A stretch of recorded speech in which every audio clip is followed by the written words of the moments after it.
The Aliens by Murray Leinster, Part 1. At 04 hours 10 minutes ship time, the Nicola was well inside the Theta Gisol solar system. She had previously secured excellent evidence that this was not the home of the Plumie civilization. There was no tuned radiation. There was no evidence of interplanetary travel. Rockets would be more than obvious, and a magnetronic drive had a highly characteristic radiation pattern.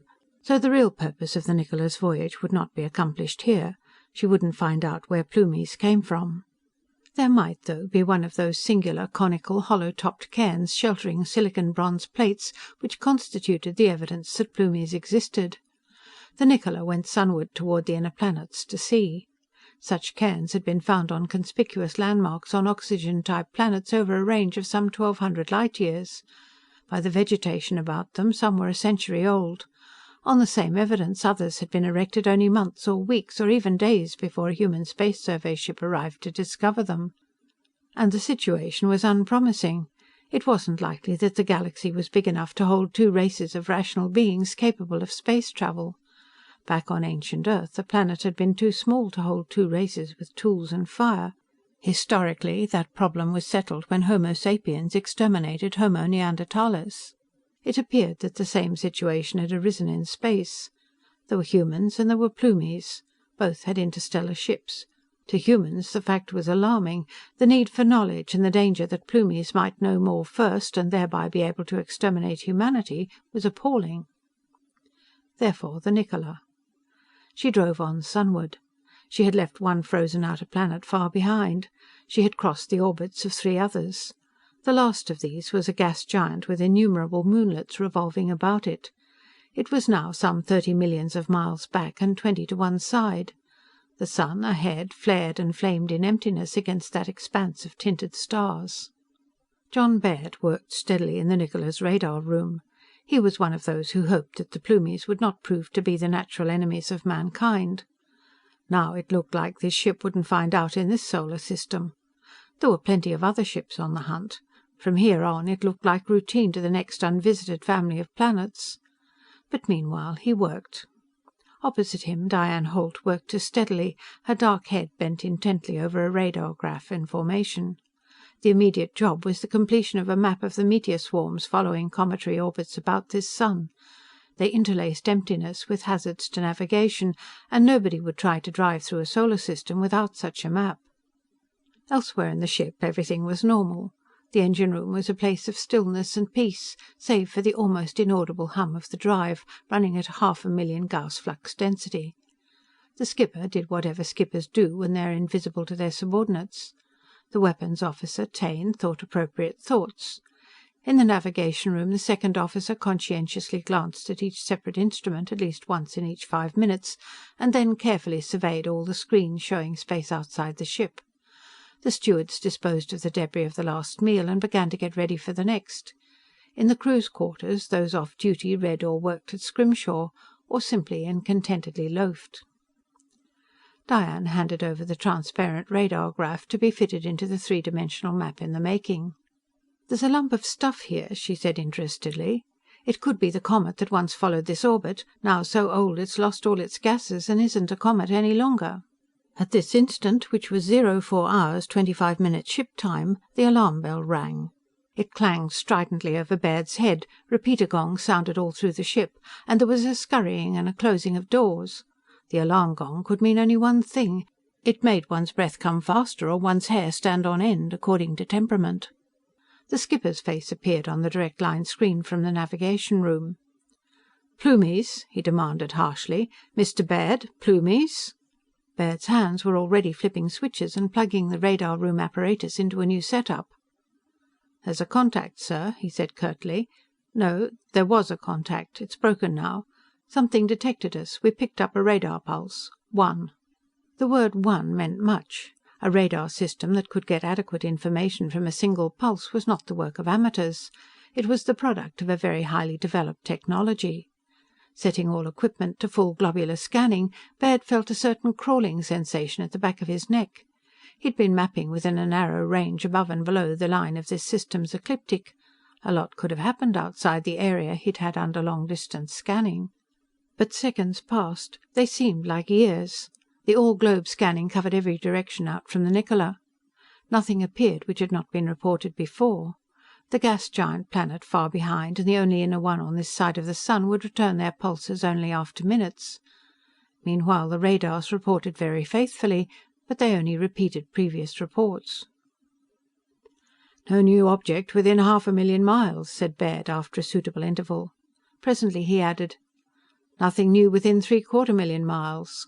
Then, "Nothing new within 1,000,000 miles." The skipper said bitingly, "Then you'd better check on objects that are not new." He turned aside, and his voice came more faintly as he spoke into another microphone. "Mr. Taine, arm all rockets and have your tube crews stand by in combat readiness. Engine room, prepare drive for emergency maneuvers. Damage control parties, put on pressure suits and take combat posts with equipment." His voice rose again in volume. "Mr. Baird, how about observed objects?" Diane murmured. Baird said briefly, "Only one suspicious object, sir, and that shouldn't be suspicious. We are sending an information beam at something we'd classed as a burnt-out comet. Pulse going out now, sir." Diane had the distant information transmitter aimed at what she'd said might be a dead comet. Baird pressed the button. An extraordinary complex of information-seeking frequencies and forms sprang into being and leapt across emptiness. There were microwaves of strictly standard amplitude for measurement standards. There were frequencies of other values which would be selectively absorbed by this material and that. There were laterally and circularly polarized beams. When they bounced back, they would bring a surprising amount of information. They returned. They did bring back news. The thing that had registered as a larger lump in a meteor swarm was not a meteor at all. It returned 4 different frequencies with a relative intensity pattern which said that they'd been reflected by bronze, probably silicon bronze. The polarized beams came back depolarized, of course, but with phase changes which said the reflector had a rounded, regular form. There was a smooth hull of silicon bronze out yonder. There was other data. "It will be a Plumie ship, sir," said Baird very steadily. "At a guess, they picked up our mapping beam and shot a single pulse at us to find out who and what we were. For another guess, by now they've picked up and analyzed our information beam and know what we've found out about them." The skipper scowled. "How many of them?" he demanded. "Have we run into a fleet?" "I'll check, sir," said Baird. "We picked up no tuned radiation from outer space, sir, but it could be that they picked us up when we came out of overdrive and stopped all their transmissions until they had us in a trap." "Find out how many there are," barked the skipper. "Make it quick. Report additional data instantly." His screen clicked off. Diane, more than a little pale, worked swiftly to plug the radar room equipment into a highly specialized pattern. The Niccola was very well equipped radar-wise. She'd been a Type G8 survey ship, and on her last stay in port she'd been rebuilt specially to hunt for and make contact with Plumies. Since the discovery of their existence, that was the most urgent business of the Space Survey. It might well be the most important business of the human race, on which its survival or destruction would depend. Other remodeled ships had gone out before the Niccola, and others would follow until the problem was solved. Meanwhile, the Niccola's 24 rocket tubes and stepped-up drive and computer-type radar system equipped her for Plumie hunting, as well as any human ship could be. Still, if she'd been lured deep into the home system of the Plumies, the prospects were not good. The new setup began its operation instantly the last contact closed. The 3-dimensional map served as a matrix to control it.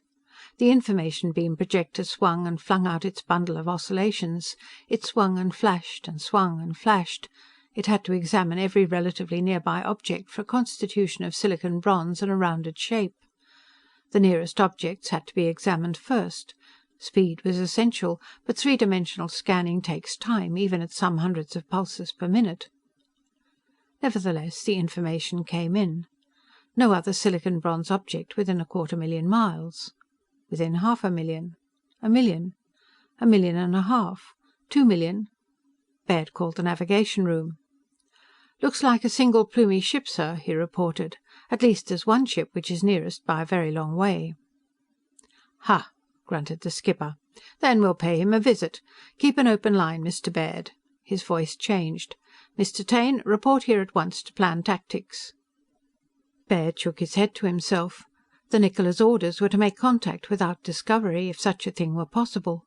The ideal would be a Plumie ship, or the Plumie civilization itself, located and subject to complete and overwhelming envelopment by human ships before the Plumies knew they'd been discovered. And this would be the human ideal, because humans have always had to consider that a stranger might be hostile until he'd proven otherwise. Such a viewpoint would not be optimism, but caution. Yet caution was necessary. It was because the Survey brass felt the need to prepare for every unfavorable eventuality that Taine had been chosen as weapons officer of the Niccola. His choice had been deliberate, because he was a xenophobe. He had been a problem personality all his life. He had a seemingly congenital fear and hatred of strangers, which in mild cases is common enough. But Taine could not be cured without a complete breakdown of personality. He could not serve on a ship with a multiracial crew, because he was invincibly suspicious of and hostile to all but his own small breed. Yet he seemed ideal for weapons officer on the Niccola, provided he never commanded the ship. Because if the Plumies were hostile, a well-adjusted normal man would never think as much like them as a Taine. He was capable of the kind of thinking Plumies might practice if they were xenophobes themselves. But to Baird, so extreme a precaution as a known psychopathic condition in an officer was less than wholly justified. It was by no means certain that the Plumies would instinctively be hostile. Suspicious, yes. Cautious, certainly. But the only fact known about the Plumie civilization came from the cairns and silicon bronze inscribed tablets they'd left on oxygen-type worlds over a 1,200 light-year range in space. And the only thing to be deduced about the Plumies themselves came from the decorative, formalized symbols like feathery plumes which were found on all their bronze tablets. The name Plumies came from that symbol. Now, though, Taine was called to the navigation room to confer on tactics. The Niccola swerved and drove toward the object Baird identified as a Plumie ship. This was at 05 hours 10 minutes ship time. The human ship had a definite velocity sunward, of course. The Plumie ship had been concealed by the meteor swarm of a totally unknown comet. It was an excellent way to avoid observation. On the other hand, the Niccola had been mapping, which was bound to attract attention. Now each ship knew of the other's existence. Since the Niccola had been detected, she had to carry out orders and attempt a contact to gather information. Baird verified that the Niccola's course was exact for interception at her full drive speed. He said in a flat voice, "I wonder how the Plumies will interpret this change of course. They know we're aware they're not a meteorite, but charging at them without even trying to communicate could look ominous. We could be stupid or too arrogant to think of anything but a fight." He pressed the skipper's call and said evenly, "Sir, I request permission to attempt to communicate with the Plumie ship. We're ordered to try to make friends if we know we've been spotted." Taine had evidently just reached the navigation room. His voice snapped from the speaker. "I advise against that, sir. No use letting them guess our level of technology." Baird said coldly, "They've got a good idea already. We've beamed them for data." There was silence, with only the faint humming sound which was natural in the ship in motion. It would be deadly to the nerves if there were absolute silence. The skipper grumbled. "Requests and advice. Damn it, Mr. Baird, you might wait for orders. But I was about to ask you to try to make contact through signals. Do so." His speaker clicked off. Baird said, "It's in our laps, Diane. And yet we have to follow orders. Send the first roll." Diane had a tape threaded into a transmitter. It began to unroll through a pickup head. She put on headphones. The tape began to transmit toward the Plumie. Back at base it had been reasoned that a pattern of clickings, plainly artificial and plainly stating facts known to both races, would be the most reasonable way to attempt to open contact. The tape sent a series of cardinal numbers, 1 to 5. Then an addition table from 1 + 1 to 5 + 5. Then a multiplication table up to 5 times 5. It was not startlingly intellectual information to be sent out in tiny clicks ranging up and down the radio spectrum, but it was orders. Baird sat with compressed lips. Diane listened for a repetition of any of the transmitted signals sent back by the Plumie. The speakers about the radar room murmured the orders given through all the ship. Radar had to be informed of all orders and activity, so it could check their results outside the ship. So Baird heard the orders for the engine room to be sealed up and the duty force to get into pressure suits in case the Niccola fought and was hulled. Damage control parties reported themselves on posts, in suits, with equipment ready. Then Taine's voice snapped. "Rocket crews, arm even-numbered rockets with chemical explosive warheads. Leave odd-numbered rockets armed with atomics. Report back." Diane strained her ears for possible retransmission of the Niccola's signals, which would indicate the Plumie's willingness to try conversation. But she suddenly raised her hand and pointed to the radar-graph instrument. It repeated the positioning of dots which were stray meteoric matter in the space between worlds in this system. What had been a spot, the Plumie ship, was now a line of dots. Baird pressed the button. "Radar reporting," he said curtly. "The Plumie ship is heading for us. I'll have relative velocity in 10 seconds." He heard the skipper swear. 10 seconds later, the Doppler measurement became possible. It said the Plumie plunged toward the Niccola at miles per second. In half a minute, it was tens of miles per second. There was no retransmission of signals. The Plumie ship had found itself discovered. Apparently it considered itself attacked. It flung itself into a headlong dash for the Niccola. Time passed. Interminable time. The sun flared and flamed and writhed in emptiness. The great gas giant planet rolled through space in splendid state, its moonlet spinning gracefully about its bulk. The oxygen atmosphere planet to sunward was visible only as a crescent, but the mottlings on its lighted part changed as it revolved, seas and islands and continents receiving the sunlight as it turned. Meteor swarms, so dense in appearance on a radar screen, yet so tenuous in reality, floated in their appointed orbits with a seeming vast leisure. The feel of slowness was actually the result of distance. Men have always acted upon things close by. Battles have always been fought within eye range, anyhow. But it was actually 06 hours 35 minutes ship time before the two spacecraft sighted each other, more than 2 hours after they plunged towards a rendezvous. The Plumie ship was a bright golden dot at first. It decelerated swiftly. In minutes it was a rounded end-on disk. Then it swerved lightly and presented an elliptical broadside to the Niccola. The Niccola was in full deceleration too by then. The two ships came very nearly to a stop with relation to each other when they were hardly 20 miles apart, which meant great daring on both sides. Baird heard the skipper grumbling. "Damned cocky!" he roared suddenly. "Mr. Baird, how have you made out in communicating with them?" "Not at all, sir," said Baird grimly. "They don't reply." He knew from Diane's expression that there was no sound in the headphones except the frying noise all main sequence stars give out, and the infrequent thumping noises that come from gas giants' planets' lower atmospheres, and the Jansky radiation hiss which comes from everywhere. The skipper swore. The Plumie ship lay broadside to, less than a score of miles away. It shone in the sunlight. It acted with extraordinary confidence. It was as if it dared the Niccola to open fire. The Aliens, by Murray Leinster, Part 2. Taine's voice came out of a speaker, harsh and angry. "Even-numbered tubes, prepare to fire on command." Nothing happened. The two ships floated sunward together, neither approaching nor retreating. But with every second, the need for action of some sort increased. "Mr. Baird," barked the skipper, "this is ridiculous. There must be some way to communicate. We can't sit here glaring at each other forever. Raise them. Get some sort of acknowledgement." "I'm trying," said Baird bitterly, "according to orders." But he disagreed with those orders. It was official theory that arithmetic values, repeated in proper order, would be the way to open conversation. The assumption was that any rational creature would grasp the idea that orderly signals were rational attempts to open communication. But it had occurred to Baird that a Plumie might not see this point. Perception of order is not necessarily perception of information, in fact quite the contrary. A message is a disturbance of order. A microphone does not transmit a message when it sends an unvarying tone. A message has to be unpredictable, or it conveys no message. Orderly clicks, even if overheard, might seem to Plumies the result of methodically operating machinery. A race capable of interstellar flight was not likely to be interested or thrilled by exercises a human child goes through in kindergarten. They simply wouldn't seem meaningful at all. But before he could ask permission to attempt to make talk in a more sophisticated fashion, voices exclaimed all over the ship. They came blurringly to the loudspeakers. "Look at that! What's he do? Spinning like!"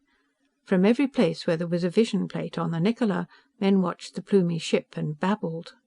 This was at 06 hours 50 minutes ship time. The elliptical golden object darted into swift and eccentric motion. Lacking an object of known size for comparison, there was no scale. The golden ship might have been the size of an autumn leaf, and in fact its manoeuvres suggested the heedless tumblings and scurrying of falling foliage. It fluttered in swift turns and somersaults and spinnings. There were weavings like the purposeful feints of boxers not yet come to battle. There were indescribably graceful swoops and loops and curving dashes, like some preposterous dance in emptiness. Taine's voice crashed out of a speaker. "All even-numbered rockets," he barked. "Fire!" The skipper roared a countermand, but too late. The crunching, grunting sound of rockets leaving their launching tubes came before his first syllable was complete. Then there was silence while the skipper gathered breath for a masterpiece of profanity.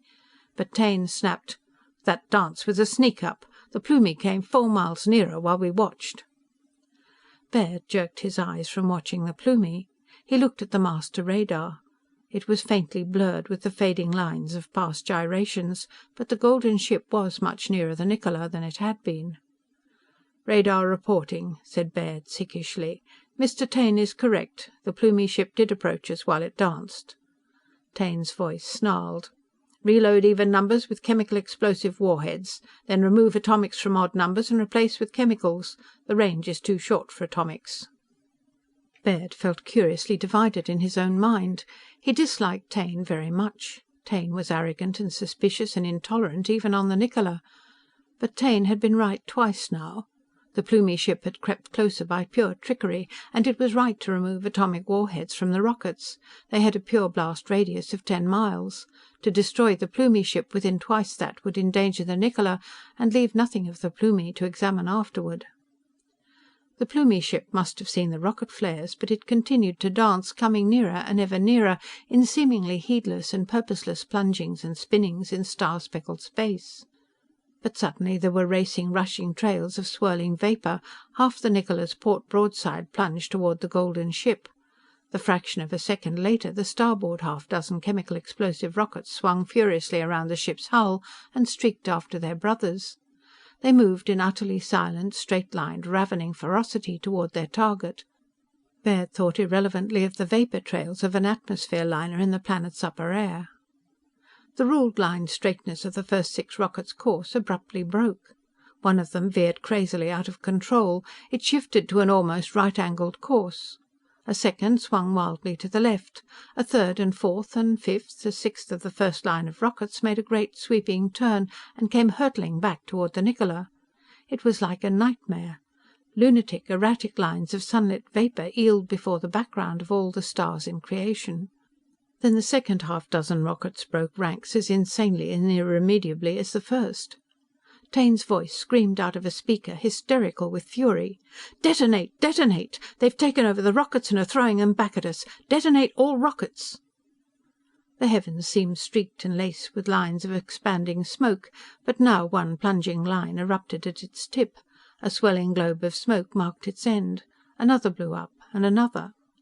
The Niccola's rockets faithfully blew themselves to bits on command from the Niccola's own weapons control. There was nothing else to be done with them. They'd been taken over in flight. They'd been turned and headed back toward their source. They'd have blasted the Niccola to bits but for their premature explosions. There was a peculiar, stunned hush all through the Niccola.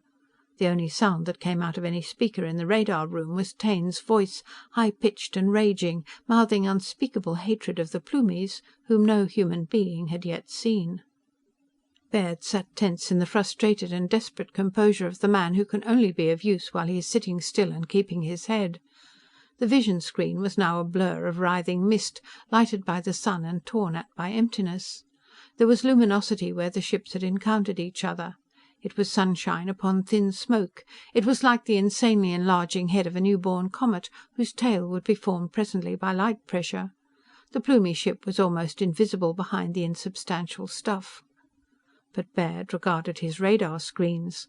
Microwaves penetrated the mist of rapidly ionizing gases. "Radar to navigation," he said sharply. "The Plumie ship is still approaching, dancing as before." The skipper said with enormous calm, "Any other Plumie ships, Mr. Baird?" Diane interposed.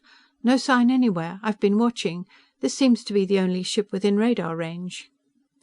"We've time to settle with it, then," said the skipper. "Mr. Taine, the Plumie ship is still approaching." Baird found himself hating the Plumies. It was not only that humankind was showing up rather badly at the moment.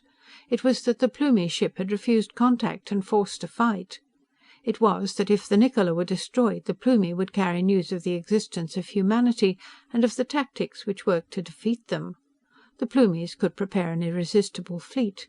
Humanity could be doomed. But he overheard himself saying bitterly, "I wish I'd known this was coming, Diane. I wouldn't have resolved to be strictly official only till we got back to base." Her eyes widened. She looked startled. Then she softened. If you mean that, I wish so too." "It looks like they've got us," he admitted unhappily. "If they can take our rockets away from us." Then his voice stopped. He said, "Hold everything," and pressed the navigation room button. He snapped, "Radar to navigation. It appears to take the Plumies several seconds to take over a rocket. They have to aim something, a pressor or tractor beam most likely, and pick off each rocket separately. Nearly 40 seconds was consumed in taking over all 12 of our rockets. At shorter range, with less time available, a rocket might get through." The skipper swore briefly, then, "Mr. Taine, when the Plumies are near enough, our rockets may strike before they can be taken over. You follow?" Baird heard Taine's shrill-voiced acknowledgement, in the form of practically chattered orders to his rocket tube crews. Baird listened, checking the orders against what the situation was as the radars saw it. Taine's voice was almost inhuman, so filled with frantic rage that it cracked as he spoke. But the problem at hand was the fulfillment of all his psychopathic urges. He commanded the starboard side rocket battery to await special orders. Meanwhile, the port side battery would fire 2 rockets on widely divergent courses, curving to join at the Plumie ship. They'd be seized. They were to be detonated, and another port side rocket fired instantly, followed by a second hidden in the rocket trail the first would leave behind. Then the starboard side. "I'm afraid Taine's our only chance," said Baird reluctantly. "If he wins, we'll have time to talk, as people do who like each other. If it doesn't work..." Diane said quietly, "Anyhow, I'm glad you wanted me to know. I wanted you to know, too." She smiled at him, yearningly. There was the crump-crump of 2 rockets going out together. Then the radar told what happened. The Plumie ship was no more than 6 miles away, dancing somehow deftly in the light of a yellow sun, with all the cosmos spread out as shining pinpoints of colored light behind it. The radar reported the dash and the death of the 2 rockets after their struggle with invisible things that gripped them. They died when they headed reluctantly back to the Niccola and detonated 2 miles from their parent ship. The skipper's voice came. "Mr. Taine, after your next salvo, I shall head for the Plumie at full drive to cut down the distance and the time they have to work in. Be ready." The rocket tubes went crump-crump again, with a fifth of a second interval. The radar showed 2 tiny specks speeding through space toward the weaving, shifting speck which was the Plumie. Outside, in emptiness, there was a filmy haze. It was the rocket fumes and explosive gases spreading with incredible speed. It was thin as gossamer. The Plumie ship undoubtedly spotted the rockets, but it did not try to turn them. It somehow seized them and deflected them, and darted past them toward the Niccola. "They see the trick," said Diane, dry-throated. "If they can get in close enough, they can turn it against us." There were noises inside the Niccola now. Taine fairly howled an order. There were yells of defiance and excitement. There were more of those inadequate noises as rockets went out. Every tube on the starboard side emptied itself in a series of savage grunts, and the Niccola's magnetronic drive roared at full flux density. The 2 ships were less than a mile apart when the Niccola let go her full double broadside of missiles. And then it seemed that the Plumie ship was doomed. There were simply too many rockets to be seized and handled before at least one struck. But there was a new condition. The Plumie ship weaved and dodged its way through them. The new condition was that the rockets were just beginning their run. They had not achieved the terrific velocity they would accumulate in 10 miles of no gravity. They were new-launched, logy, clumsy, not the streaking, flashing death and destruction they would become with 30 more seconds of acceleration. So the Plumie ship dodged them with a skill and daring past belief. With an incredible agility it got inside them, nearer to the Niccola than they. And then it hurled itself at the human ship as if bent upon a suicidal crash which would destroy both ships together. But Baird in the radar room and the skipper in navigation knew that it would plunge brilliantly past at the last instant. And then they knew that it would not. Because very suddenly and very abruptly there was something the matter with the Plumie ship. The life went out of it. It ceased to accelerate or decelerate. It ceased to steer. It began to turn slowly on an axis somewhere amidships. Its nose swung to one side, with no change in the direction of its motion. It floated onward. It was broadside to its line of travel. It continued to turn. It hurtled stern first toward the Niccola. It did not swerve. It did not dance. It was a lifeless hulk, a derelict in space. And it would hit the Niccola amidships with no possible result but destruction for both vessels. The Niccola's skipper bellowed orders, as if shouting would somehow give them more effect. The magnetronic drive roared. He demanded a miracle of it, and he almost got one. The drive strained its thrust members. It hopelessly overloaded its coils.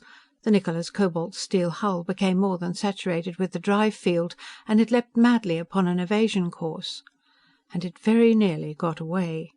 It was swinging clear when the Plumie ship drifted within fathoms. It was turning aside when the Plumie ship was within yards. And it was almost safe when the golden hull of the Plumie, shadowed now by the Niccola itself, barely scraped a side keel.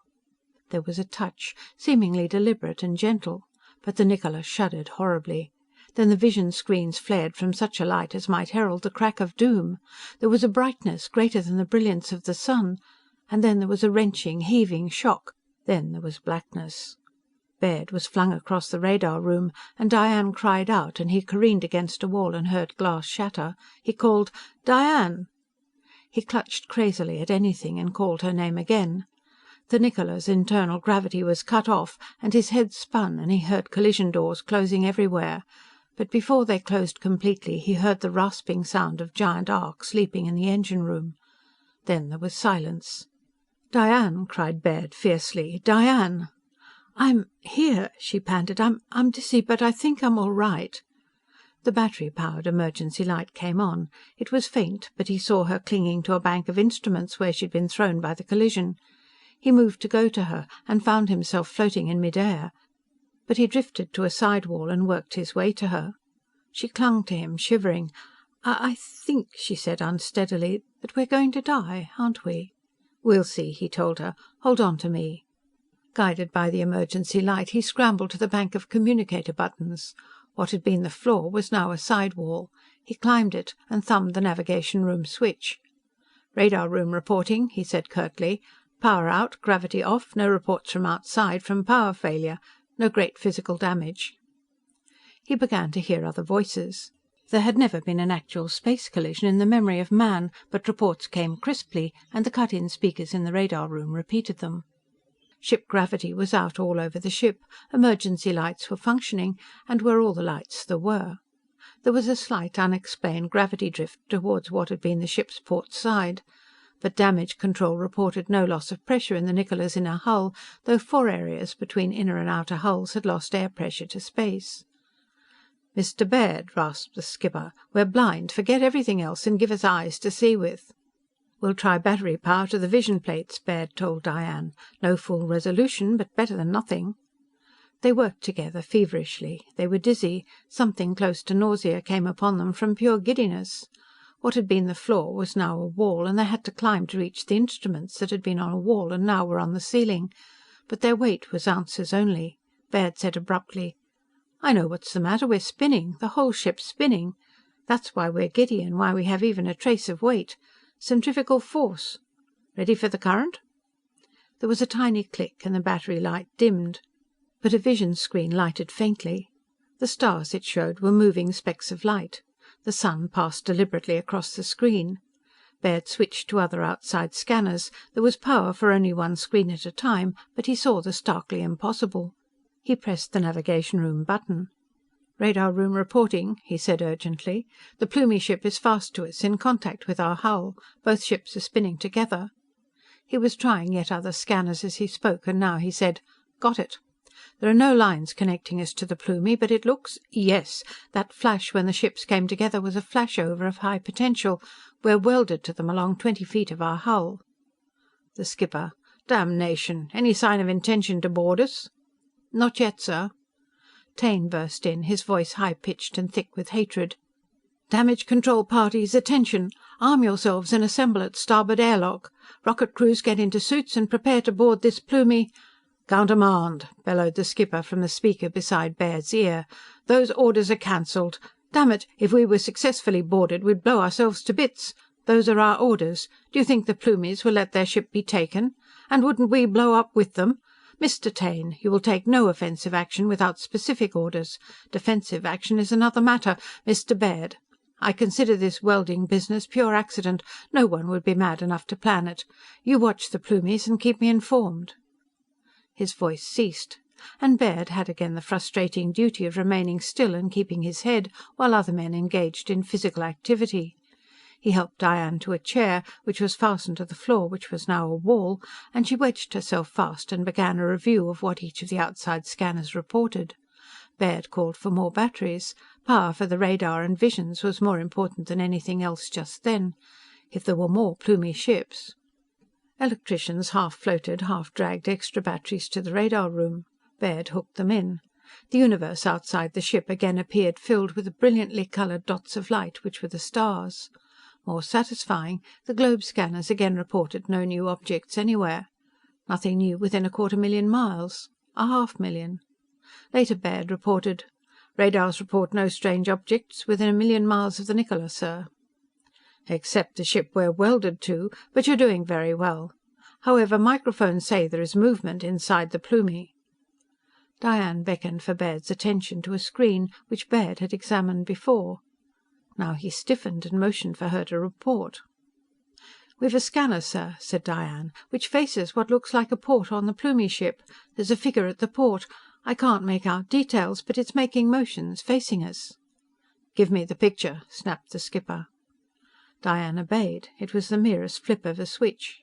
Then her eyes went back to the spherical sweep scanners, which reported the bearing and distance of every solid object within their range. She set up 2 instruments which would measure the angle, bearing and distance of the 2 planets now on this side of the sun, the gas giant and the oxygen world to sunward. Their orbital speeds and distances were known. The position, course and speed of the Niccola could be computed from any 2 observations on them. The Aliens by Murray Leinster, Part 3. Diane had returned to the utterly necessary routine of the radar room, which was the nerve center of the ship, gathering all information needed for navigation in space. The fact that there had been a collision, that the Niccola's engines were melted to unlovely scrap, that the Plumie ship was now welded irremovably to a side keel, and that a Plumie was signaling to humans while both ships went spinning through space towards an unknown destination, these things did not affect the obligations of the radar room. Baird got other images of the Plumie ship into sharp focus. So near, the scanners required adjustment for precision. "Take a look at this," he said wryly. She looked. The view was of the Plumie as welded fast to the Niccola. The welding was itself an extraordinary result of the Plumie's battle tactics. Tractor and pressor beams were known to men, of course, but human beings used them only under very special conditions. Their operation involved the building up of terrific static charges. Unless a tractor beam generator could be grounded to the object it was to pull, it tended to emit lightning bolts at unpredictable intervals and in entirely random directions. So men didn't use them. Obviously, the Plumies did. They'd handled the Niccola's rockets with beams which charged the golden ship to billions of volts. And when the silicon-bronze Plumie ship touched the cobalt-steel Niccola, why, that charge had to be shared. It must have been the most spectacular of all artificial electric flames. Part of the Niccola's hull was vaporized, and undoubtedly part of the Plumie, but the unvaporized surfaces were molten and in contact, and they stuck. For a good 20 feet, the 2 ships were united by the most perfect of vacuum welds. The wholly dissimilar hulls formed a space catamaran with a sort of valley between their bulks. Spinning deliberately as the united ships did, sometimes the sun shone brightly into that valley, and sometimes it was filled with the blackness of the pit. While Diane looked, a round door revolved in the side of the Plumie ship. As Diane caught her breath, Baird reported crisply. At his first words, Taine burst into raging commands for men to follow him through the Niccola's airlock and fight a boarding party of Plumies in empty space. The skipper, very savagely, ordered him to be quiet. "Only one figure has come out," reported Baird. The skipper watched on a vision plate, but Baird reported so that all the Niccola's company would know. "It's small, less than 5 feet. I'll see better in a moment."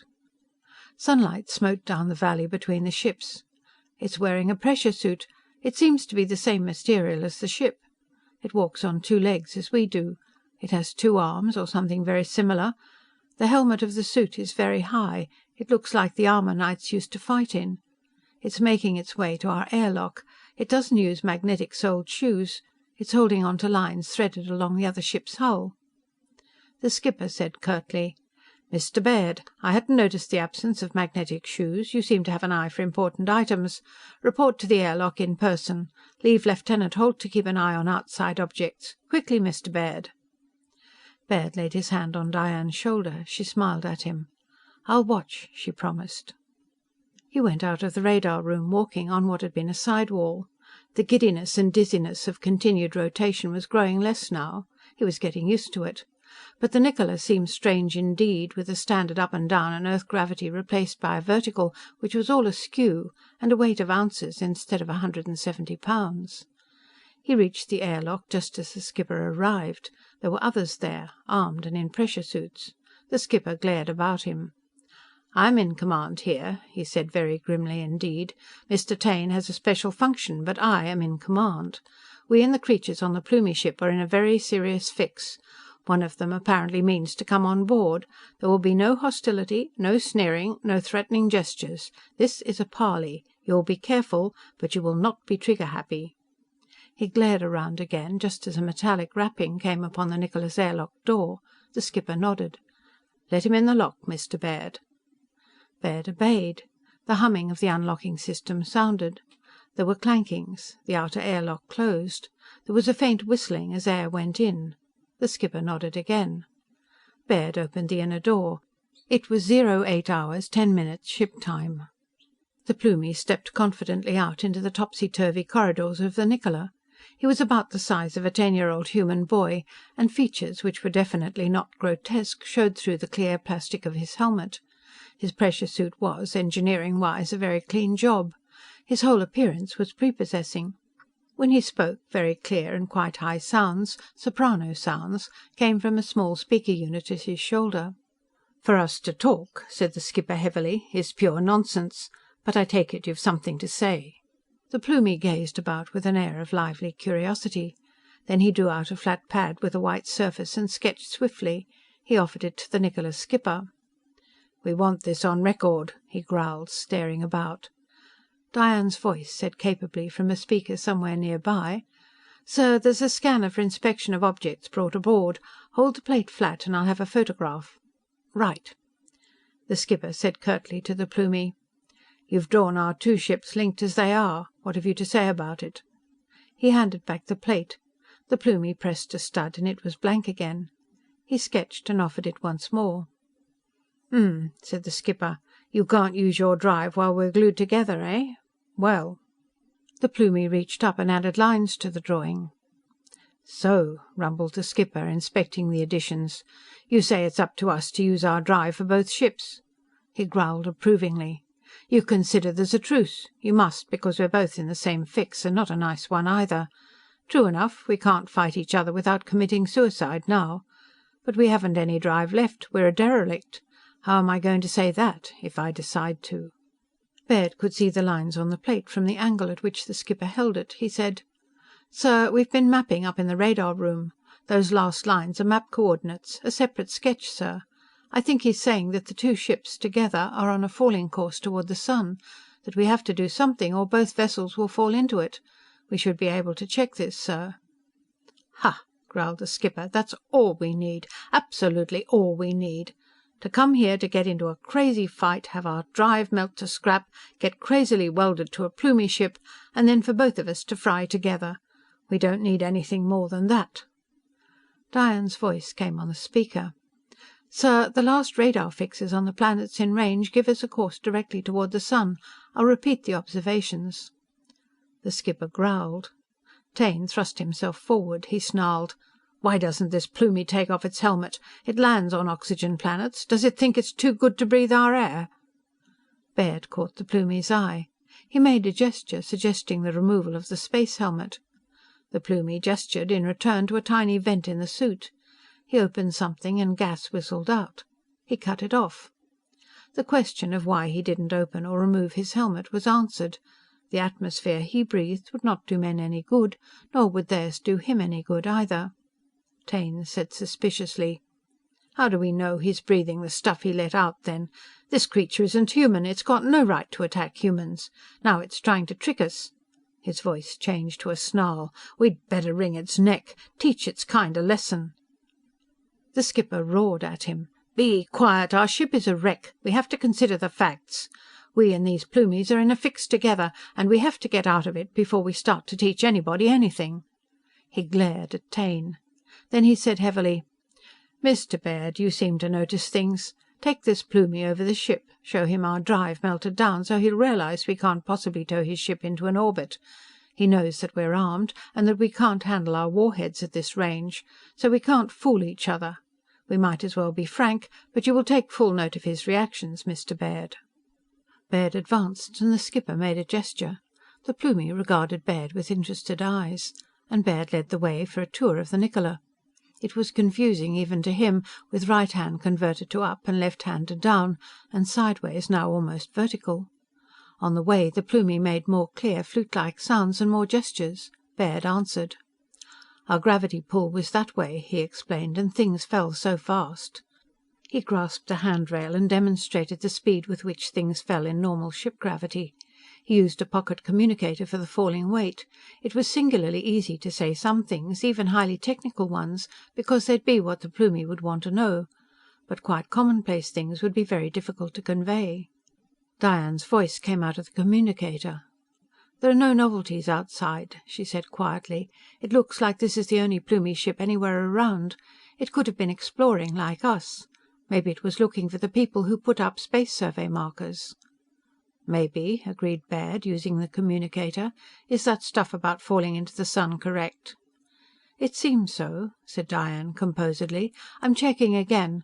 So far, the best course I can get means we graze the sun's photosphere in 14 days, 6 hours, allowing for acceleration by the sun's gravity." "And you and I," said Baird wryly, "have been acting as professional associates only when—" "Don't say it," said Diane shakily. "It's terrible." He put the communicator back in his pocket. The Plumie had watched him. He had a peculiarly gallant air, this small figure in golden space armor with its high-crested helmet. They reached the engine room. And there was the giant drive shaft of the Niccola, once wrapped with yard-thick coils which could induce an incredible density of magnetic flux in the metal. Even the return magnetic field through the ship's cobalt steel hull was many times higher than saturation. Now the coils were sagging, mostly melted. There were places where resolidified metal smoked noisomely against non-metallic floor or wall covering. Engineers labored doggedly in the trivial gravity to clean up the mess. "It's past repair," said Baird to the ship's first engineer. "It's junk," said that individual dourly. "Give us 6 months and a place to set up a wire-drawing mill and an insulator synthesizer, and we could rebuild it. But nothing less will be any good." The Plumie stared at the drive. He examined the shaft from every angle. He inspected the melted and partly melted and merely burned out sections of the drive coils. He was plainly unable to understand in any fashion the principle of the magnetronic drive. Baird was tempted to try to explain, because there was surely no secret about a ship drive, but he could imagine no diagrams or gestures which would convey the theory of what happened in cobalt steel when it was magnetized beyond 100,000 Gauss flux density. And without that theory, one simply couldn't explain a magnetronic drive. They left the engine room. They visited the rocket batteries. The generator room was burned out, like the drive, by the inconceivable lightning bolt which had passed between the ships on contact. The Plumie was again puzzled. Baird made it clear that the generator room supplied electric current for the ship's normal lighting system and services. The Plumie could grasp that idea. They examined the crew's quarters, and the mess room, and the Plumie walked confidently among the members of the human crew who a little while since had tried so painstakingly to destroy his vessel. He made a good impression. "Those little guys," said a crewman to Baird admiringly. "They got something. They can handle a ship. I bet they could almost make that ship of theirs play checkers." "Close to it," agreed Baird. He realized something. He pulled the communicator from his pocket. "Diane, contact the skipper. He wanted observations. Here's one. This Plumie acts like soldiers used to act in ancient days when they wore armor. And we have the same reaction.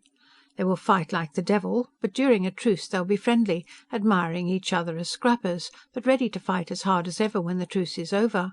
We have the same reaction. Tell the skipper I've an idea that it's a part of their civilization. Maybe it's a necessary part of any civilization. Tell him I guess that there may be necessarily parallel evolution of attitudes among rational races, as there are parallel evolutions of eyes and legs and wings and fins among all animals everywhere. If I'm right, somebody from this ship will be invited to tour the Plumie. It's only a guess, but tell him." "Immediately," said Diane. The Plumie followed gallantly as Baird made a steep climb up what once was the floor of a corridor. Then Taine stepped out before them. His eyes burned. "Giving him a clear picture, eh?" he rasped. "Letting him spy out everything?" Baird pressed the communicator call for the radar room and said coldly, "I'm obeying orders. Look, Taine, you were picked for your job because you were a xenophobe. It helps in your proper functioning. But this Plumie is here under a flag of truce." "Flag of truce!" snarled Taine. "It's vermin. It's not human. I'll—" "If you move 1 inch nearer him," said Baird gently, "just 1 inch." The skipper's voice bellowed through the general call speakers all over the ship. "Mr. Taine, you will go to your quarters under arrest. Mr. Baird, burn him down if he hesitates." Then there was a rushing, and scrambling figures appeared and were all about. They were members of the Niccola's crew, sent by the skipper. They regarded the Plumie with detachment, but Taine with a wary expectancy. Taine turned purple with fury. He shouted, he raged. He called Baird and the others Plumie lovers and vermin worshippers. He shouted foulnesses at them. But he did not attack. When, still shouting, he went away, Baird said apologetically to the Plumie, "He's a xenophobe. He has a pathological hatred of strangers, even of strangeness. We have him on board because—" Then he stopped. The Plumie wouldn't understand, of course, but his eyes took on a curious look. It was almost as if, looking at Baird, they twinkled. Baird took him back to the skipper. "He's got the picture, sir," he reported. The Plumie pulled out his sketch plate. He drew on it. He offered it. The skipper said heavily, "You guessed right, Mr. Baird. He suggests that someone from this ship go on board the Plumie vessel. He's drawn 2 pressure-suited figures going in their airlock. One's larger than the other. Will you go?" "Naturally," said Baird. Then he added thoughtfully, "But I'd better carry a portable scanner, sir. It should work perfectly well through a bronze hull, sir." The skipper nodded and began to sketch a diagram which would amount to an acceptance of the Plumie's invitation. This was at 07 hours 40 minutes ship time. Outside the sedately rotating metal hulls, the one a polished blue-silver and the other a glittering golden bronze, the cosmos continued to be as always. The haze from explosive fumes and rocket fuel was perhaps a little thinner. The brighter stars shone through it. The gas giant planet outward from the sun was a perceptible disk instead of a diffuse glow. The oxygen planet to sunward showed again as a lighted crescent. Presently, Baird, in a human spacesuit, accompanied the Plumie into the Niccola's airlock and out into emptiness. His magnetic-soled shoes clung to the Niccola's cobalt steel skin. Fastened to his shoulder, there was a tiny scanner and microphone which would relay everything he saw and heard back to the radar room and to Diane. She watched tensely as he went inside the Plumie ship. Other screens relayed the image and his voice to other places on the Niccola. He was gone a long time. From the beginning, of course, there were surprises. When the Plumie escort removed his helmet on his own ship, the reason for the helmet's high crest was apparent. He had a high crest of what looked remarkably like feathers, and it was not artificial. It grew there. The reason for conventionalized plumes on bronze survey plates was clear. It was exactly like the reason for human features or figures as decorative additions to the inscriptions on space survey marker plates. Even the Plumie's hands had odd crestlets which stood out when he bent his fingers. The other Plumies were no less graceful and no less colourful. They had equally clear soprano voices. They were equally miniature and so devoid of apparent menace. But there were also technical surprises. Baird was taken immediately to the Plumie ship's engine room, and Diane heard the sharp intake of breath with which he appeared to recognize its working principle. There were Plumie engineers working feverishly at it, attempting to discover something to repair, but they found nothing. The Plumie drive simply would not work. They took Baird through the ship's entire fabric, and their purpose, when it became clear, was startling. The Plumie ship had no rocket tubes. It had no beam projectors, except small-sized objects which must be, their projectors of tractor and pressor beams. They were elaborately grounded to the ship's substance, but they were not originally designed for ultra-heavy service. They hadn't and couldn't have the enormous capacity Baird had expected. He was astounded. When he returned to the Niccola, he went instantly to the radar room to make sure that pictures taken through his scanner had turned out well. And there was Diane. But the skipper's voice boomed at him from the wall. "Mr. Baird, what have you to add to the information you sent back?" "3 items, sir," said Baird. He drew a deep breath. "For the first, sir, the Plumie ship is unarmed. They've tractor and pressor beams for handling material. They probably use them to build their cairns. But they weren't meant for weapons. The Plumies, sir, hadn't a thing to fight with when they drove for us after we detected them." The skipper blinked hard. "You sure of that, Mr. Baird?" "Yes, sir," said Baird uncomfortably. "The Plumie ship was an exploring ship, a survey ship, sir. You saw their mapping equipment. But when they spotted us, and we spotted them, they bluffed. When we fired rockets at them, they turned them back with tractor and pressor beams. They drove for us, sir, to try to destroy us with our own bombs, because they didn't have any of their own." The skipper's mouth opened and closed. "Another item, sir," said Baird, more uncomfortably still. "They don't use iron or steel. Every metal object I saw was either a bronze or a light metal. I suspect some of their equipment's made of potassium, and I'm fairly sure they use sodium in the place of aluminium. Their atmosphere's quite different from ours, obviously. They'd use bronze for their ship's hull because they can venture into an oxygen atmosphere in a bronze ship. A sodium-hulled ship would be lighter, but it would burn in oxygen. Where there was moisture..." The skipper blinked. "But they couldn't drive in a non-magnetic hull," he protested. "A ship has to be magnetic to drive." "Sir," said Baird, his voice still shaken, "they don't use a magnetronic drive. I once saw a picture of the drive they use in a stereo on the history of space travel. The principle's very old. We've practically forgotten it. It's a Dirac pusher drive, sir. Among us humans, it came right after rockets. The planets of Sol were first reached by ships using Dirac pushers, but..." He paused. "They won't operate in a magnetic field above 70 Gauss, sir. It's a static charge reaction, sir, and in a magnetic field it simply stops working."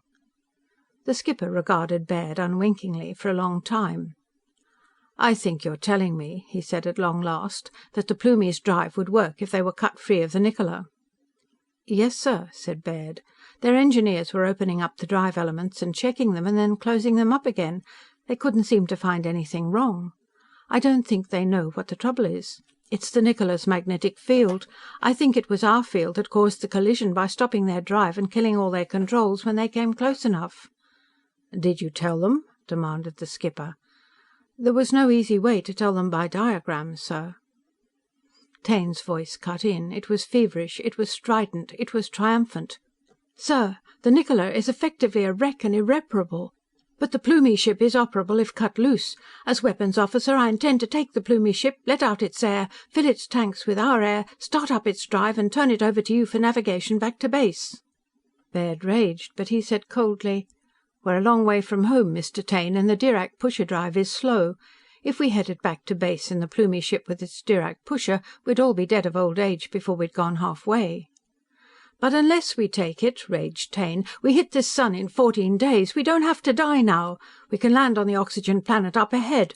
We've only to kill these vermin and take their ship, and we'll live." Diane's voice said dispassionately, "Report." "A Plumie in a pressure suit just came out of their airlock. It's carrying a parcel toward our airlock." Taine snarled instantly. "They'll sneak something in the Niccola to blast it, and then cut free and go away." The skipper said very grimly, "Mr. Taine, credit me with minimum brains. There is no way the Plumies can take this ship without an atomic bomb exploding to destroy both ships. You should know it." Then he snapped, "Airlock area, listen for a knock and let in the Plumie or the parcel he leaves." There was silence. Baird said very quietly, "I doubt they think it possible to cut the ships apart. A torch is no good on thick silicon bronze. It conducts heat too well. And they don't use steel. They probably haven't a cutting torch at all." From the radar room, he watched the Plumie place an object in the airlock and withdraw.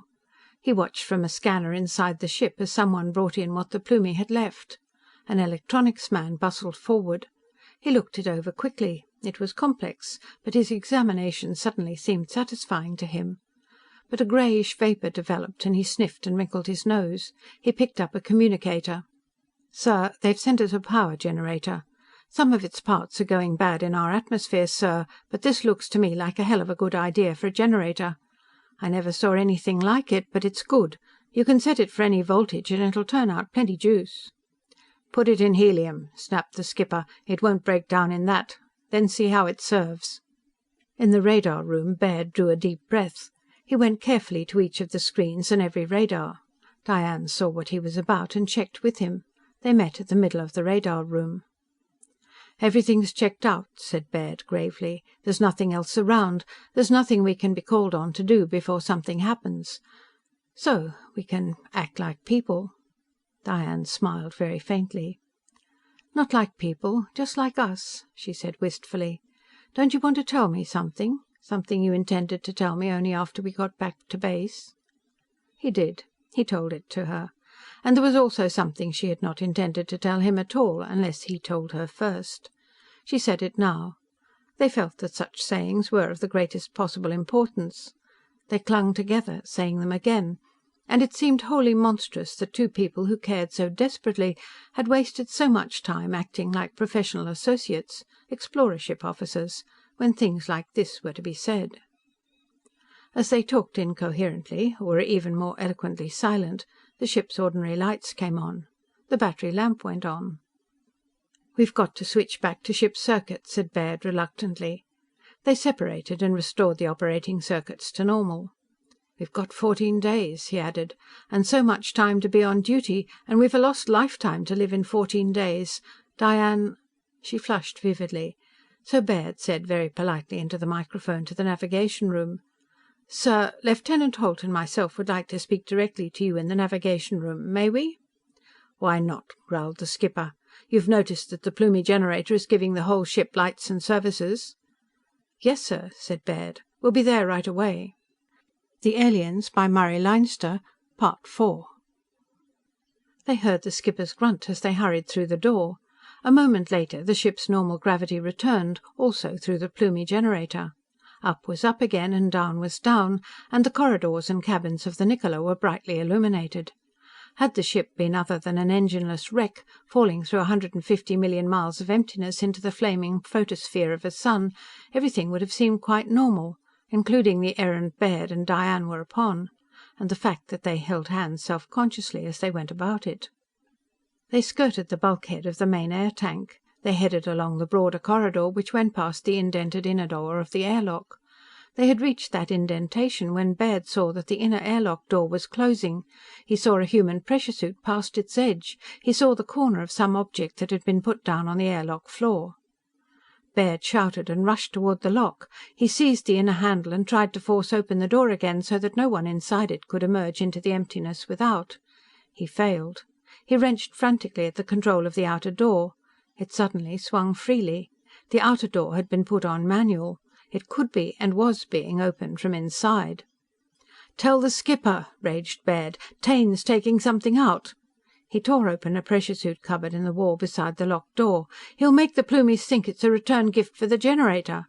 He eeled into the pressure suit and zipped it up to his neck. "The man's crazy. He thinks we can take their ship and stay alive for a while. Damn it, our air would ruin half their equipment. Tell the skipper to send help." He wrenched at the door again, jamming down his helmet with one hand. And this time the control worked. Taine most probably had forgotten that the inner control was disengaged only when the manual was actively in use. Diane raced away, panting. Baird swore bitterly at the slowness of the outer door's closing. He was tearing at the inner door long before it could be opened. He flung himself in and dragged it shut and struck the emergency air release, which bled the airlock into space for speed of operation. He thrust out the outer door and plunged through. His momentum carried him almost too far. He fell, and only the magnetic soles of his shoes enabled him to check himself. He was in that singular valley between the two ships where their hulls were impregnably welded fast. Round-hulled Plumie ship and ganoid-shaped Niccola, they stuck immovably together as if they had been that way since time began. Where the sky appeared above Baird's head, the stars moved in stately procession along the valley roof. He heard a metallic rapping through the fabric of his space armor. Then sunlight glittered, and the valley filled with a fierce glare, and a man in a human spacesuit stood on the Niccola's plating, opposite the Plumie airlock. He held a bulky object under his arm. With his other gauntlet he rapped again. "You fool!" shouted Baird. "Stop that! We couldn't use their ship anyhow!" His space phone had turned on with the air supply. Taine's voice snarled. "We'll try. You keep back. They're not human." But Baird ran toward him. The sensation of running upon magnetic-soled shoes was unearthly. It was like trying to run on flypaper or birdlime. But in addition, there was no gravity here, and no sense of balance, and there was the feeling of perpetual fall. There could be no science nor any skill in an encounter under such conditions. Baird partly ran and partly staggered and partly skated to where Taine faced him, snarling. He threw himself at the other man, and then the sun vanished behind the bronze ship's hull, and only stars moved visibly in all the universe. But the sound of his impact was loud in Baird's ears inside the suit. There was a slightly different sound when his armor struck Taine's, and when it struck the heavier metal of the two ships. He fought. But the suits were intended to be defense against greater stresses than human blows could offer. In the darkness it was like two blindfolded men fighting each other while encased in pillows. Then the sun returned, floating sedately above the valley, and Baird could see his enemy. He saw, too, that the Plumie airlock was now open, and that a small, erect and somehow jaunty figure in golden space armor stood in the opening and watched gravely as the two men fought. Taine cursed, panting with hysterical hate. He flung himself at Baird, and Baird toppled because he'd put one foot past the welded boundary between the Niccola's cobalt steel and the Plumie ship's bronze. One foot held to nothing. And that was a ghastly sensation, because if Taine only rugged his other foot free and heaved, why then Baird would go floating away from the rotating, now twin ships, floating further and further away forever. But darkness fell, and he scrambled back to the Niccola's hull as a disorderly parade of stars went by above him. He pantingly waited fresh attack. He felt something, and it was the object Taine had meant to offer as a return present to the Plumies. It was unquestionably explosive. Either booby-trapped, or timed to explode inside the Plumie ship. Now it rocked gently, gripped by the magnetism of the steel. The sun appeared again, and Taine was yards away, crawling and fumbling for Baird. Then he saw him, and rose and rushed, and the clankings of his shoe soles were loud. Baird flung himself at Taine in a savage tackle. He struck Taine's legs a glancing blow, and the cobalt steel held his armor fast. But Taine careened and bounced against the round bronze wall of the Plumie, and bounced again. Then he screamed, because he went floating slowly out to emptiness, his arms and legs jerking spasmodically while he shrieked. The Plumie in the airlock stepped out. He trailed a cord behind him. He leapt briskly towards nothingness. There came quick darkness once more, and Baird struggled erect despite the adhesiveness of the Niccola's hull. When he was fully upright, sick with horror at what had come about, there was sunlight yet again, and men were coming out of the Niccola's airlock. And the Plumie, who'd leapt for space, was pulling himself back to his own ship again. He had a loop of the cord twisted around Taine's leg. But Taine screamed and screamed inside his spacesuit. It was odd that one could recognize the skipper even inside space armor. But Baird felt sick. He saw Taine received, still screaming, and carried into the lock. The skipper growled an infuriated demand for details. His space phone had come on too when the air supply began. Baird explained, his teeth chattering. "Ha!" grunted the skipper. "Taine was a mistake. He shouldn't ever have left ground. When a man's potty in one fashion, there'll be cracks in him all over. What's this?" The Plumie in the golden armor very soberly offered the skipper the object Taine had meant to introduce into the Plumie's ship. Baird said desperately that he'd fought against it because he believed it a booby trap to kill the Plumies, so men could take their ship and fill it with air and cut it free, and then make a landing somewhere. "Damned foolishness," rumbled the skipper. "Their ship'd begin to crumble with our air in it. If it held to a landing." Then he considered the object he'd accepted from the Plumie. It could have been a rocket warhead enclosed in some container that would detonate it if opened. Or there might be a timing device. The skipper grunted. He heaved it skyward. The misshapen object went floating away toward emptiness. Sunlight smote harshly upon it. "Don't want it back in the Niccola," growled the skipper. "But just to make sure." He fumbled a hand weapon out of his belt. He raised it, and it spurted flame, very tiny blue-white sparks, each one indicating a pellet of metal flung away at high velocity. One of them struck the shining, retreating container. It exploded with a monstrous, soundless violence. It had been a rocket's warhead. There could have been only one reason for it to be introduced into a Plumie ship. Baird ceased to be shaky. Instead, he was ashamed. The skipper growled inarticulately. He looked at the Plumie, again standing in the golden ship's airlock. "We'll go back, Mr. Baird. What you've done won't save our lives, and nobody will ever know you did it. But I think well of you. Come along." This was at 11 hours 5 minutes ship time. A good half hour later, the skipper's voice bellowed from the speakers all over the Niccola. His heavy-jowled features stared doggedly out of screens wherever men were on duty or at ease. "Hear this," he said forbiddingly. "We have checked our course and speed. We have verified that there is no possible jury-rig for our engines that could get us into any sort of orbit, let alone land us on the only planet in this system with air we could breathe. It is officially certain that in 13 days, 9 hours from now, the Niccola will be so close to the sun that her hull will melt down. Which will be no loss to us, because we'll be dead then, still going on into the sun to be vaporized with the ship. There's nothing to be done about it. We can do nothing to save our own lives." He glared out of each and every one of the screens, wherever there were men to see him. "But," he rumbled, "the Plumies can get away if we help them. They have no cutting torches. We have. We can cut their ship free. They can repair their drive, but it's most likely it'll operate perfectly when they're a mile from the Niccola's magnetic field. They can't help us, but we can help them. And sooner or later some Plumie ship is going to encounter some other human ship. If we cut these Plumies loose, they'll report what we did. When they meet other men, they'll be cagey because they'll remember Taine, but they'll know they can make friends because we did them a favor when we'd nothing to gain by it.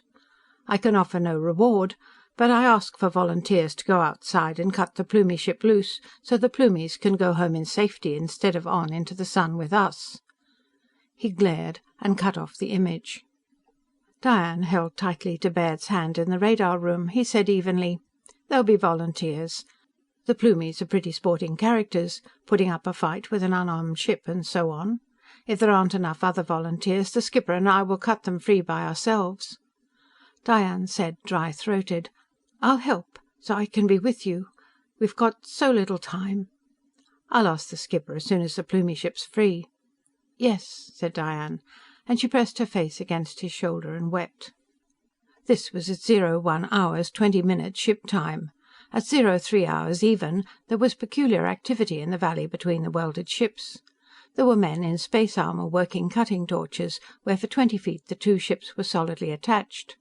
Blue-white flames bored savagely into solid metal, and melted copper gave off strangely colored clouds of vapor, which emptiness whisked away to nothing, and molten iron and cobalt made equally lurid clouds of other colors.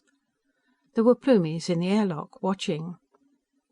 At 03 hours 40 minutes ship time, all the men but one drew back. They went inside the Niccola. Only one man remained, cutting at the last sliver of metal that held the two ships together. It parted. The Plumie ship swept swiftly away, moved by the centrifugal force of the rotary motion the joined vessels had possessed. It dwindled and dwindled. It was half a mile away. A mile. The last man on the outside of the Niccola's hull thriftily brought his torch to the airlock and came in. Suddenly, the distant golden hull came to life. It steadied. It ceased to spin, however slowly. It darted ahead. It checked. It swung to the right and left and up and down.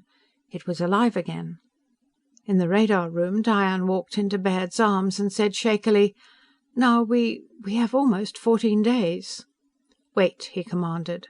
"When the Plumies understood what we were doing, and why, they drew diagrams. They hadn't thought of cutting free, out in space, without the spinning saws they use to cut bronze with. But they asked for a scanner and a screen. They checked on its use. I want to see." He flipped on the screen, and there was instantly a Plumie looking eagerly out of it, for some sign of communication established. There were soprano sounds, and he waved a hand for attention. Then he zestfully held up one diagram after another. Baird drew a deep breath, a very deep breath. He pressed the navigation room call. The skipper looked dourly at him. "Well?" said the skipper forbiddingly. "Sir," said Baird, very quietly indeed, "the Plumies are talking by diagram over the communicator set we gave them. Their drive works. They're as well off as they ever were. And they've been modifying their tractor beams, stepping them up to higher power." "What of it?" demanded the skipper, rumbling. "They believe," said Baird, "that they can handle the Niccola with their beefed-up tractor beams." He wetted his lips. "They're going to tow us to the oxygen planet ahead, sir. They're going to set us down on it. They'll help us find the metals we need to build the tools to repair the Niccola, sir. You see the reasoning, sir. We turned them loose to improve the chance of friendly contact when another human ship runs into them. They want us to carry back, to be proof that Plumies and men can be friends. It seems that they like us, sir." He stopped for a moment. Then he went on reasonably. "And besides that, it'll be one hell of a fine business proposition. We never bother with hydrogen-methane planets. They've minerals and chemicals we haven't got, but even the stones of a methane-hydrogen planet are ready to combine with the oxygen we need to breathe. We can't carry or keep enough oxygen for real work. The same thing's true with them on an oxygen planet.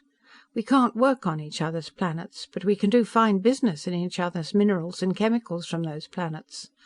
I've got a feeling, sir, that the Plumie cairns are location notices, markers set up over ore deposits they can find but can't hope to work.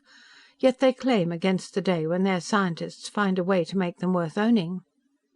I'll be willing to bet, sir, that if we explored hydrogen planets as thoroughly as oxygen ones, we'd find cairns on their type planets that they haven't colonized yet."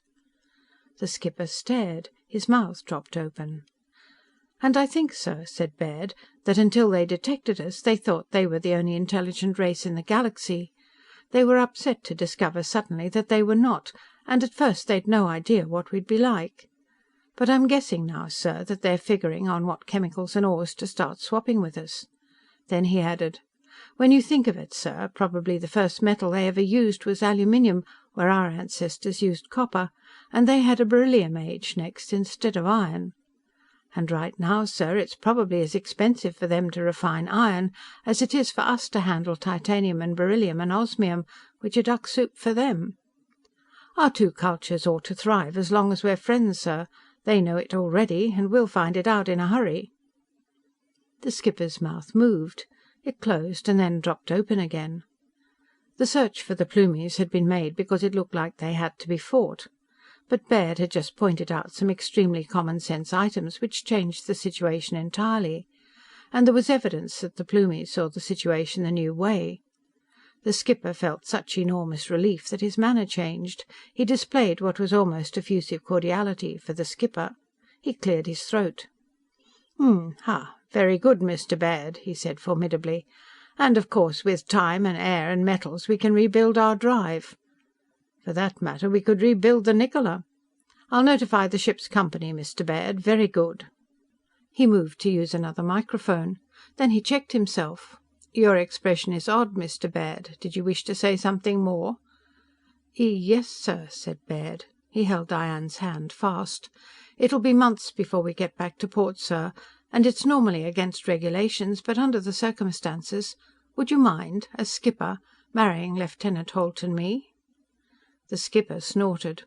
Then he said, almost amiably, "You've both done very well, Mr. Baird. Yes, come to the navigation room and we'll get it over with. Say 10 minutes from now." Baird grinned at Diane. Her eyes shone a little. This was at 04 hours, 10 minutes ship time. It was exactly 12 hours since the alarm bell rang. End of Part 4. This is also the end of The Aliens by Murray Leinster.